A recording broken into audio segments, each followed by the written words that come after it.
It had been 2 years since I had a drink, and life was looking up. I was in Cuernavaca, Mexico, living there and taking care of my father. He was 74 years old and the single most amazing man I'd ever known. It was a full-time job looking after him. He often got confused.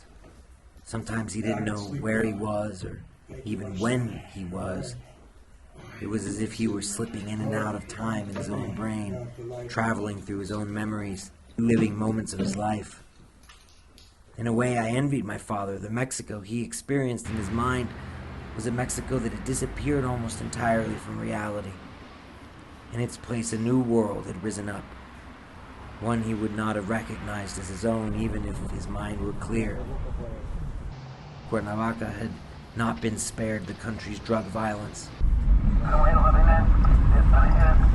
There were murders, robberies, and rapes every day.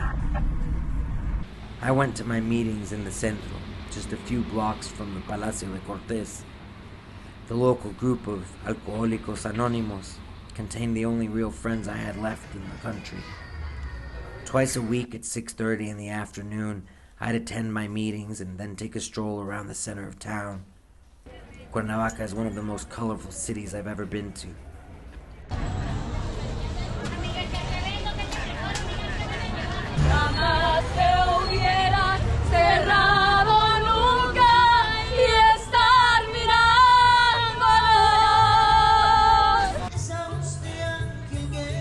Those afternoons to myself were a large part of what kept me going.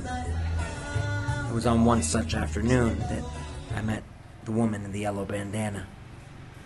Her name was Laura. She approached me after a meeting and told me that my story had moved her very much.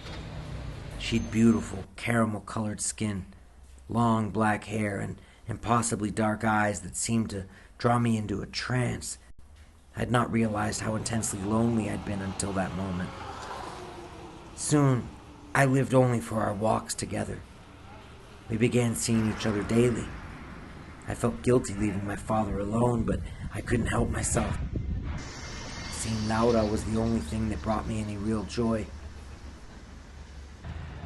I'd not known true happiness until I met Laura.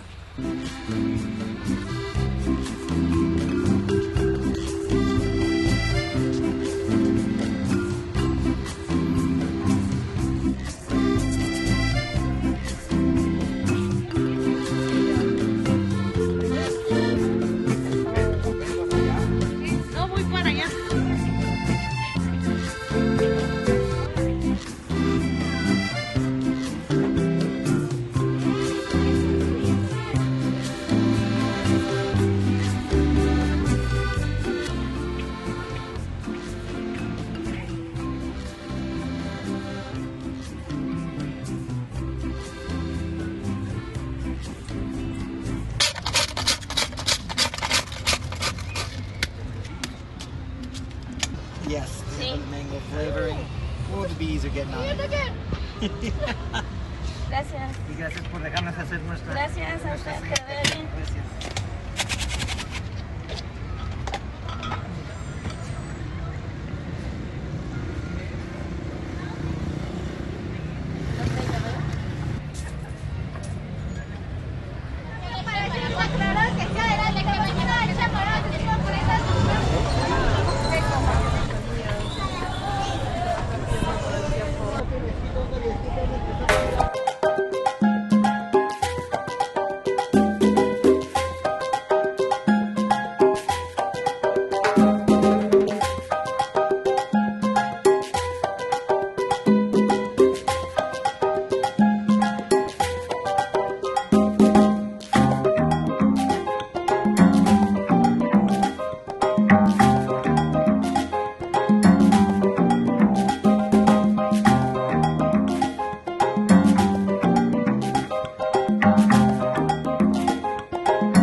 The night came at last that I invited her back to my father's house.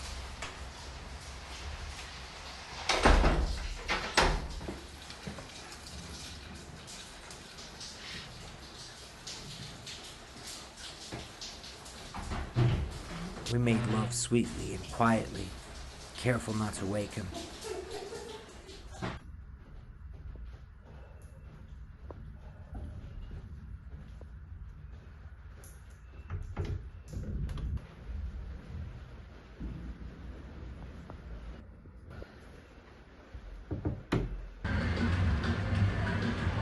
One afternoon, Laura didn't appear to meet me as she usually did.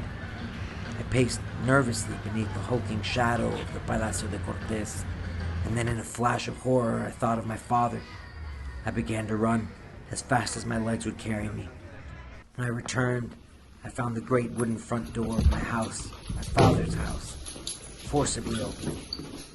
Oh my God. Oh my God. Dad.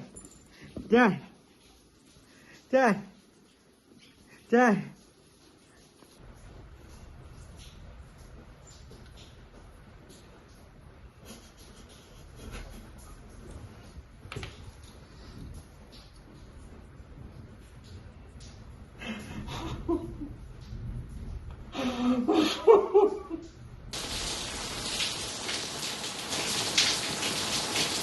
As evening fell over Cuernavaca, I poured a glass to the brim with Centenario tequila. It had been my father's favorite. I had made it 2 years without a drink, and things had started looking up. I drank to his memory, to the lost Mexico, to the mountains, to the Palacio de Cortés. I drank to Laura, the woman in the yellow bandana, to my own foolishness in trusting her, to my many failures. I drank and drank until there was nothing left to drink. I drank until there was nothing. Nothing at all.